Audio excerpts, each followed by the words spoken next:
नई किराएदारनी। एक काम करना नहीं आता तुम्हें? सारे घर में धूल हो रही है, कभी सफाई भी कर लिया करो। यहाँ पूरा दिन लगकर दोनों बाप बेटे का काम करो, साथ में ताने भी सुनो। जब मैं बोलती हूँ कि ऊपर वाले पोर्शन में किराएदार रख लो, अरे सफाई भी रहेगी, पैसे भी आएंगे, तब तो किसी को मेरी बात सुननी नहीं होती। हो गया टैप रिकॉर्डर शुरू। ये कहते हुए राज घर से बाहर निकल जाता है, जिसके बाद शिविन अपने कमरे से निकलकर नेहा के पास आता है। क्या यार मम्मी, कितनी बार बोला है टाइम से उठा दिया करो, हो गया ना मैं कॉलेज के लिए लेट। दुनिया की सारी गधे घोड़े बेच कर तो तू सोता है, पता भी चलता है तुझे कि मैं कितनी बार उठाने आती हूँ।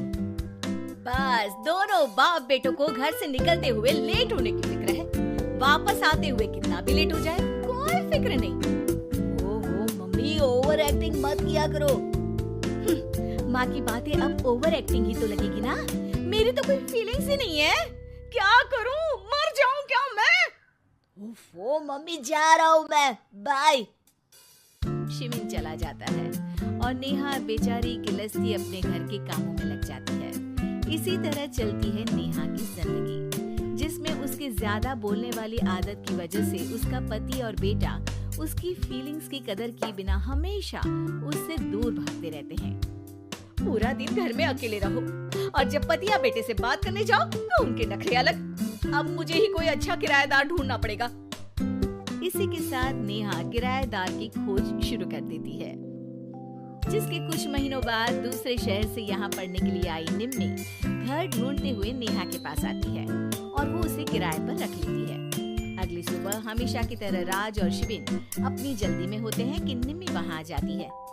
दीदी, थोड़ी चीनी मिलेगी, वो कल ना राशन लाने का समय ही नहीं मिला। निम्मी को देखते ही दोनों बाप बेटे की जल्दी वहीं खत्म हो जाती है और वो निम्मी को इम्प्रेस करने की रेस में भागने लगते हैं। अरे मम्मी को क्यों परेशान करना, मैं हूँ ना। अरे तूने आज तक अभी किचन की शक्ल भी देखी है? रुको मैं लेकर आता हूँ।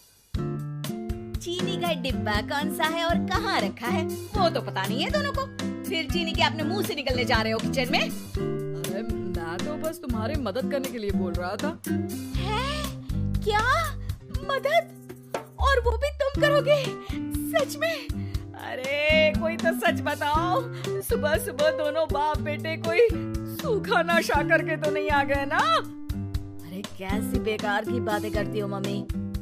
अरे जब कौवा अचानक हंस की चाल चलने लगेगा तो शक होना तो लाजमी है ना। घर का ऐसा माहौल देख निम्मी वहाँ से जाने ही लगती है कि राज उसे रोक लेता है।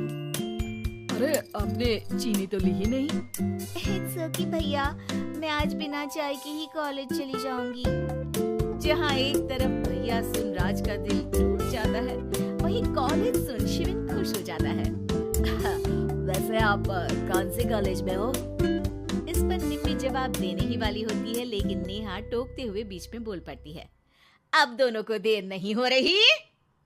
हद है इनसे भी, कहीं बात बनने ही नहीं देंगे मेरी तो। अरे जा रहे, अब यहाँ बचाई क्या है? इस पर निम्मी के पीछे पीछे शिविन कॉलेज की तरफ और राज ऑफिस चला जाता है। इसी तरह दिन बीतने लगते हैं, जिसमें अब सुबह जल्दी जाना और शाम लेट आने का सिलसिला सुबह लेट जाना और शाम जल्दी आने में बदल जाता है। एक शाम वो दोनों समय से पहले ही घर वापस आ जाते हैं, जिन्हें देख नेहा हैरान रह जाती है। हाय मेरे रब्बा, अरे पहले घर जल्दी आना शुरू कर दिया और आज तो उससे भी जल्दी। कहीं मैं कोई सपना तो नहीं देख रही?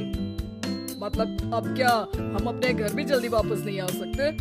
अरे घर तो कितने सालों से तुम्हारा ही है, पर लगता है कि अपना ही है, इस बात का एहसास अब हुआ है। वो सब ठीक है मम्मी, निम्मी कहाँ है? जरा उसे बर्थडे विश तो कर दूं।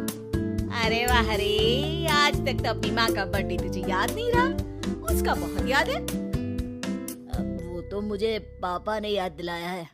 हैं? अरे क्या बोल रहे हो तुम, झूठे?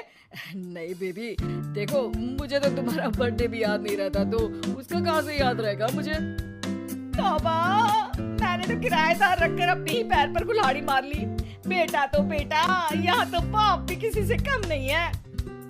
इतनी देर में निम्मी भी घर वापस आ जाती है, जिसे देखते ही शिविन हैप्पी बर्थडे गीत गाता हुआ उसके पास चला जाता है। हैप्पी बर्थडे निम्मी। बताओ आज क्या चाहिए तुम्हें?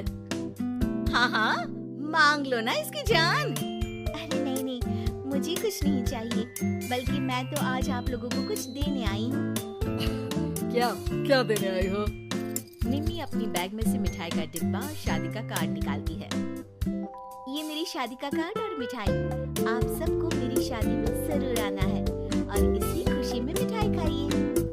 निम्मी की बात सुनकर जहाँ शिविन और राज शौक में आ जाते हैं, वहीं नेहा हंसने लगती है।